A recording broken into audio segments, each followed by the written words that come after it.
Hi there, everybody. Welcome to Winchester Speedway, live ARCARacing.com coverage of the Herr's Chase the Taste 200. My name is Charlie Krall alongside Tim Clagg, and we apologize for coming on a little later than scheduled here this afternoon, but Mother Nature has been a bit of an issue here in the Midwest. Obviously had some weather-related problems about 90 minutes south of here at the Kentucky Speedway over the course of the past few days, and we are struggling with it here this afternoon. But the good news is the track is about 90% dry, and we are going to get the command to start engines here in about maybe about 5-10 minutes. So we will have cars on the racetrack here in just a matter of moments as we get ready to roll here at the Winchester Speedway. Again, the Herr's Chase the Taste 200. And Tim, kind of a strange situation yesterday. All we had was practice, no qualifying, so the field is lined up with by owners' points. We've got some really good cars up at the front, but we've got some really good cars in the back as well. We really do.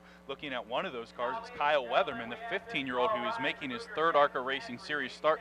He was second in both practices yesterday afternoon. Since that team's only made 2 starts this year with him behind the wheel, they're going to have to come from the 22nd position, and it's going to be fun to watch him. Another one of those guys that is jumping into a new race car this week is Josh Williams driving the 23. That car was very quick inside the top 5 in both sessions, and he's going to be coming from the 12th position, so it's going to be fun to keep watching the progress of those 2 young men and how they can get to the front, because I know if they can be patient, they'll be there at the end of the day. Yeah, Josh Williams subbing in for Spencer Gallagher in the number 23 here this weekend. Of course, Spencer had a hard crash back at Michigan a few weeks ago. I don't really know exactly what injuries Spencer suffered, but apparently enough to keep him out of the car for a couple of weeks while he recuperates. But they have put Josh Williams in, and I think that's a very solid choice. Again, going back to our race at Elko about a month ago, Josh had a fantastic afternoon, or a fantastic evening, I should say, and took a start and park car to a top 10 finish. So we expect some big things out of Josh here today if we can get to lap 200. I think he's going to want 200 laps here today. So we will be keeping an eye on the number 23 Allegiant Travel Chevrolet. We got to get that one burned into the memory banks. But pre-race ceremonies here wrapping up at the Winchester Speedway as one of the many dignitaries down on the start-finish line performing the national anthem here this afternoon. Again, kind of a hurry-up mode as we fight some weather issues here at Winchester Speedway, but again, we should be dealing with the command here in just a matter of moments, and we should have cars on the racetrack. May have some caution laps to start this race, but I expect that we will be going green flag racing here before too long. And it's going to be fun to watch these opening laps too, because this is going to be a green racetrack for these guys. What that means is all the rubber they built up yesterday in practice is gone, so they're going to have to take some laps to get that rubber worked up, especially on the high side, because that's where you run here at Winchester. So it's going to be fun to watch and see if there's a little bit of action once we get the green flag. And there was a lot of rubber buildup on the racetrack here yesterday. 2 full practice sessions for the ARCA Racing Series presented by Menards, and then a full program for both the ARCA Truck Series and the ARCA CRA Super Series, in addition to a 50-lap truck race and a 100-lap late model race. So there was a lot of rubber on this racetrack yesterday. So whatever these guys had yesterday, they might as well chuck it out the window because it's not going to be anything. Thankfully, I think the weather is kind of the same. It's similar anyhow. So at least I got that going for them, but a whole new racing surface here this afternoon as we go racing in the Herr's Chase the Taste 200 here at the Winchester Speedway.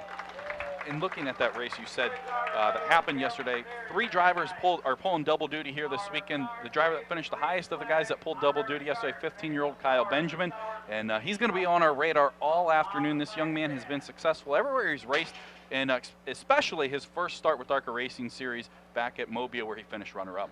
I hear you there, Clagger. Kyle actually crossed the finish line first here in the Winchester 400 last year, but unfortunately, I think he may have sweated off a couple of pounds too many during that race. The car was just a couple of pounds light across the scales, so he was not credited with the win, but he knows his way around this racetrack. And I truly expect Kyle Benjamin to be a factor all afternoon long, again, in one of the 4 very potent Venturini Motorsports cars here this afternoon. So we will indeed be keeping an eye on Kyle Benjamin throughout the Herr's Chase the Taste 200 here at the Winchester Speedway. Why don't we go ahead and step away for a very quick break in the Menards pre-race show. When we come back, we will set the field and we will go racing here at Winchester Speedway. You're listening to live coverage of the Herr's Chase the Taste 200 right here at ARCARacing.com.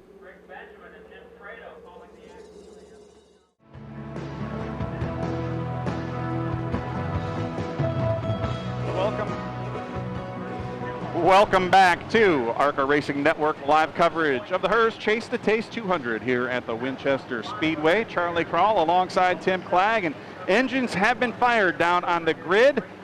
Why don't we go ahead and set the field for today's Herr's Chase the Taste 200. All right, sounds good. Starting 23rd, driving the number 67, Roush Yates Used Parts Ford. That is Chris Bailey. Starting 22nd, a guy that we talked about in our pre-race earlier this afternoon, making his third start in the ARCA Racing Series from Wentzville, Missouri, driving the Rogers Automotive Group, Pat Rogers Harley-Davidson Dodge. That is the 15-year-old Kyle Weatherman. Starting in 21st, driving the 0 Wayne Peterson Racing Chevrolet. That is Wayne Peterson. Starting in 20th, driving the Blake Hillard Racing Chevrolet, the number 10, Blake Hillard. Starting 19th, driving the Clarksville Schwinn Ford, the number 68, Will Kimmel. And 18th, driving the 17 Ruller Brothers Racing Ford, Dave Savicki. Starting 17th, the man who is 78 years young, the 1966 Sprint Cup Series Rookie of the Year, driving the Radon.com Ford. That is James R.V. Hilton. Starting in 16th, driving the GreatRailing.com Ford in the 06. That is James Swanson. Starting 15th, driving the Carter 2 Motorsports Dodge from Port Richey, Florida, Cody Lane. Starting 14th, driving the Orchard Chrysler Dodge Jeep Ram Chevrolet from Henryville, Indiana.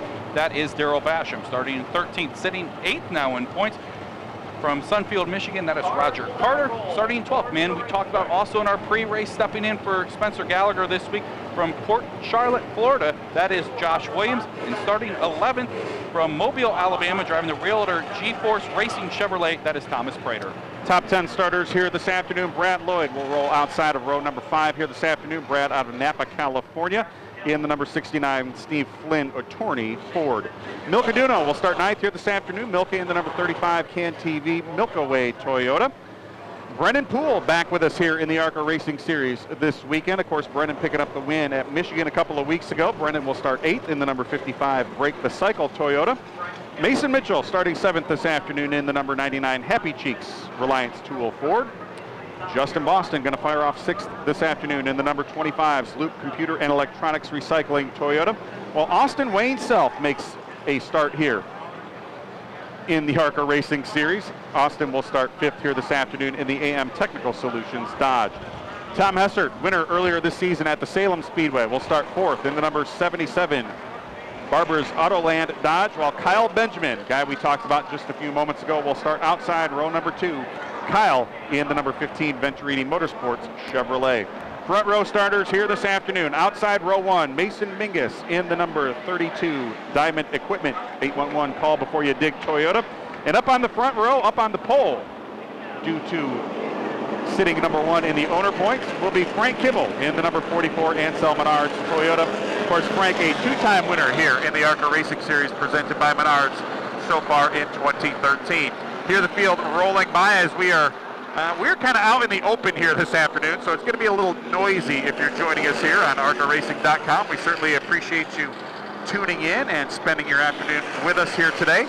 Again, I'd like to apologize for some of the feedback here. We are in the open air here at the Winchester Speedway, so going to be a little noisy if you're joining us. We're going to do the best we can. We certainly appreciate you sticking with us here and joining us as we are now 1 lap away from starting the Herr's Chase the Taste 200 here at the Winchester Speedway.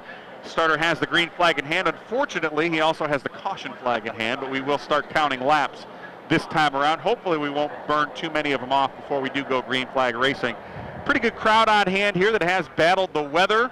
Again, weather has been an issue all across the Midwest here this weekend. It played some havoc down at the Kentucky Speedway, brought an early end to the NASCAR Nationwide Series race on Friday night and postponed the NASCAR Sprint Cup Series race. Of course, that race going on as we speak. So if you are joining us here, we certainly appreciate you taking your time, taking some time out of your day to join us as we have officially begun the Herr's Chase the Taste 200 here at the Winchester Speedway. You know, talking earlier about the Cunningham Motorsports cars, they've won the last 2 races here at the Winchester Speedway, but they haven't dominated the races. The Venturini Motorsports Group have dominated the last 2 races here at Winchester, leading 282 of the 400 laps. And I know, talking with Billy Venturini, he wants to erase that number and go to victory lane here this afternoon. because he felt like they've handed a couple of these over 2 years ago. Ryan Blaney had a tire go down. Last year, Brennan Poole as well had a right front tire go down on the final lap right in front of us in turn 2. So they're looking for a little redemption here. Field now crossing the line to complete lap number 1 under caution here at the Winchester Speedway. Frank Kimmel will pick up the bonus points for leading. While we aren't technically under the green flag, these laps do count. Frank Kimmel will be scored as our leader and will be credited with the bonus points for leading here at the Winchester Speedway. Hopefully just a few more moments before we get some green flag running here. Once we do go green flag racing, this is a very challenging racetrack, Tim. We haven't really broken down the Winchester Speedway. Ultra high bank, 33 to 35 degrees of banking in the corners. You want to run middle of the racetrack or higher. You don't necessarily need to be right up next to the wall like you do at the Salem Speedway, but you do want to be at least towards the middle of the racetrack. Trying to find room to make a pass here can be a big challenge. You may be able to work the bottom groove if you're dealing with somebody who's wanting to give you some room. If not, things tend to get a little hairy here in a big hurry. They really do, and last year the perfect example in this race. The last 25 laps, Brennan Poole and eventual winner Alex Bowman raced side by side for the final 25 laps, and Poole tried taking the bottom route, but he just didn't have that racing room to come up on the outside and clear Bowman, and that outside line I think is going to prevail here, and especially looking later on down for the win. If we have two guys battling, I think whoever ends up winning this race is going to have to run right around the high side of the racetrack.